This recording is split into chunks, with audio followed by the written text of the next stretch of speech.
What if there were no rules at the workplace and everyone would be just expected to act on the company's best interest? Sounds a bit wacky, right? But that's how it actually works at Netflix, and they have even written a book about it. No rules, rules. So that's what I'm going to be covering in this video. So hit the thumbs up and subscribe to the channel.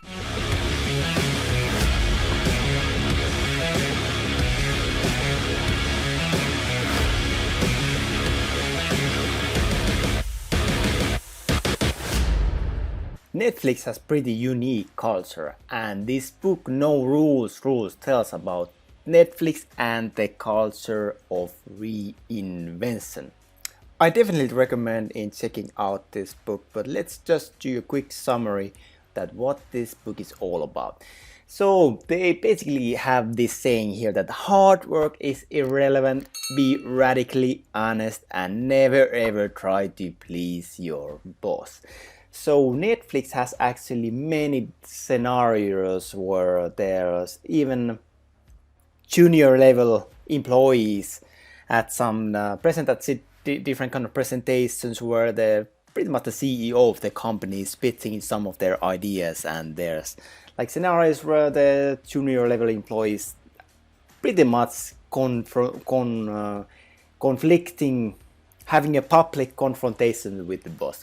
And in a typical organization, I mean, this would be pretty radical, right? I mean, if your boss, if the CEO of the company is doing a presentation, and let's say that you just joined this company, you're just like junior level employee, like if you during his presentation, if you would start to actually like debate him, I mean, that could be pretty damaging for your career, right?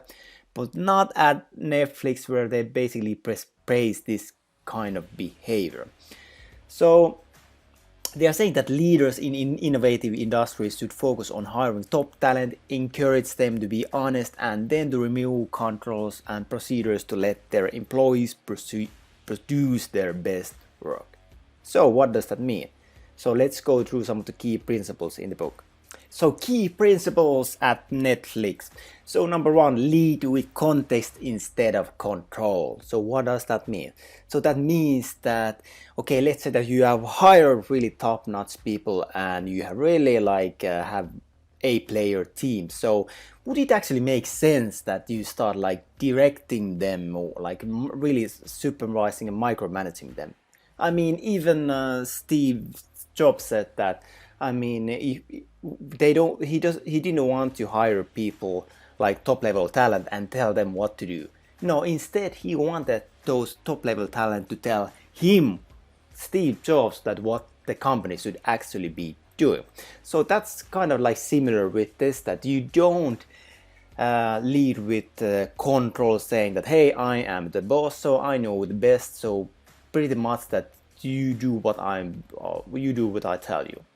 Instead, we lead with the context and try to create an environment where it's likely to succeed. So someone has an idea, so we give support to that person with the idea to really go full on, and we try to add like the support network, that their odds are really in favor of succeeding. And when things go wrong, and things will always go wrong, right?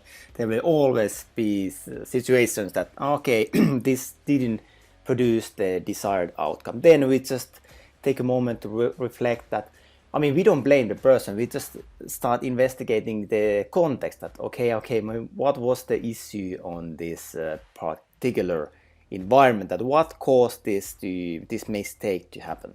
But for that outstanding environment to happen and to really be reality, we need to have stunning colleagues. So we need to be really like picky about who we hire. So that comes to number two, build stunning colleagues.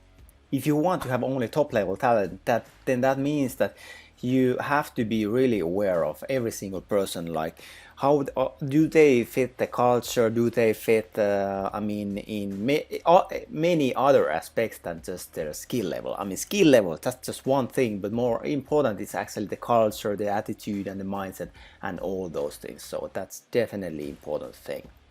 Then comes number 3, giving and receive candid feedback. And this is probably one of the most important of this all, because we need to have such a way that we are able to give people feedback, and especially if we are dealing with cultures, for example, many Asian cultures where you pretty much tend to like beat around the bush. They pretty much avoid this direct feedback. Then that's going to be a big issue at the workplace when we have different cultures like working together.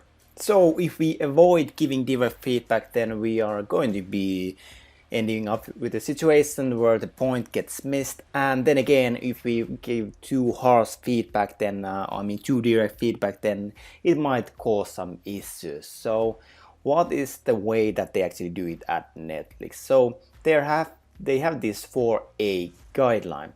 So number 1 is actually aim to assist. Like when you actually give feedback to someone, the point is that you try to assist that person.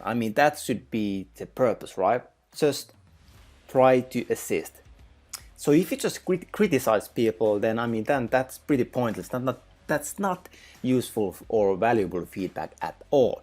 So it really has to be specific, and it needs to be actionable. So that means that when if I criticize someone, if I'm giving feedback to someone, then I need to give some specific suggestions that they should do instead. So that's basically the way how to give feedback. Then what about receiving feedback? Well, it's the number 1 issue all the time. So don't be defensive, instead be appreciative.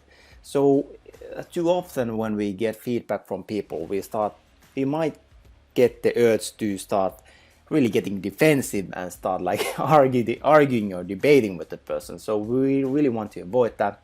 So instead we have to be like appreciative, and then either accept or discard the feedback.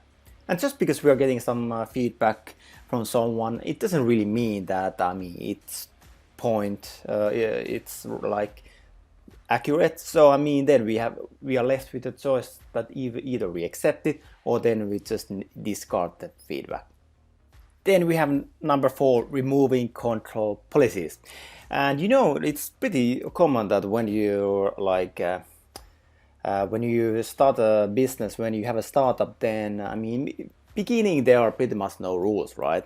Everyone just is doing like what they deem as necessary. But once the company grows and we tend to like face different issues due to the lack of any kind of policies, then it's pretty usual that we just start introducing new policies. And for example, people are asking about vacations. Okay, fine, let's do vacation policy. And about sick leaves. Okay, then let's do a sick leave policy. And maybe we need to buy this and that. Okay, then we need to policy for budgets and spending. And before you know it, our company, our small startup is full of all kinds of different policies. And the approach at Netflix is actually that actually they did have a similar path, and they kind of realized that this is just not good for the company, because you actually end up with quite a bit of bureaucracy. So they actually started like removing all these different policies. So that means that there's no vacation policy, there's no sick leave policy, and that kind of stuff. So what is just expected that everyone just acts on the company's best interests. And that's a good question. That if we don't have any kind of control policies, are we just going to end up with zero chaos? And no, the answer is that no, not necessarily, because if we just educate people well enough that what is acceptable behavior and what is not. And sure enough, there's gonna be mistakes along the way, like maybe people go for a dinner and put it as a company expense, and when you notify them that, hey, why did you go for this expensive dinner? There was even no like customers or clients involved, so what's the point of it? And if people like realize this, and if you ask them that, hey, okay, would you be comfortable in meeting the company board and explaining this expense? And if the answer is like yes, I would have no issues in like explaining myself and why I decided to spend this amount of money on these things, then it's kind of a no-brainer that, okay, fine, then it actually makes sense if people really feel that way. But in the case where people realize that, yeah, I mean, it's just a waste of money, I mean, doing this whole thing, then, I mean, it's going to change the behavior, right?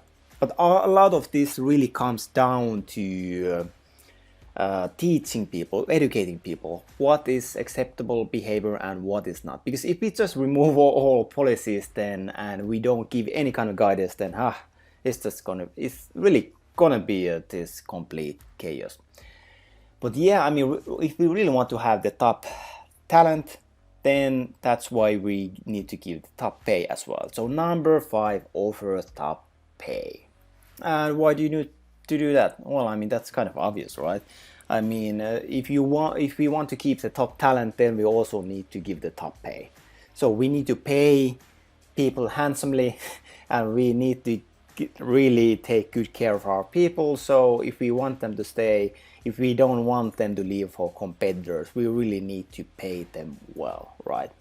And related with the previous one about spending, it's really actually important that we have transparent books so that our people know that how is the company making money and how is it actually spending money. So what is the cash flow? Money coming in and going out. But sure, I mean, people need to know that this is confidential information and they cannot just share this information to the rest of the world. So by showing transparent in the books, we show people that we actually trust them with this knowledge, and we basically give the expectation that they are to behave in expectable manner. But one thing is that when you, as an employee, like when you know this stuff, when you know the figures and stuff like that, then you definitely feel much more part of the company, right? You feel more like an owner of the company. Then number 7, remove high authority approval necessities. So I mean, typically in a companies, bigger companies, it works so that if you need to have some kind of bigger thing, then okay, you need to ask approval from your boss, and then the boss is going to ask approval from his boss and from the department lead and so on. I mean, it just goes on and on. So this means that things are going to get incredibly slow. So that's why we actually instead need to be removing these approval. And that really can be devastating in a really like fast-paced, highly adaptive like in environment. If we need something to happen right now, I mean today, we cannot wait for 6 weeks to get the approval, right?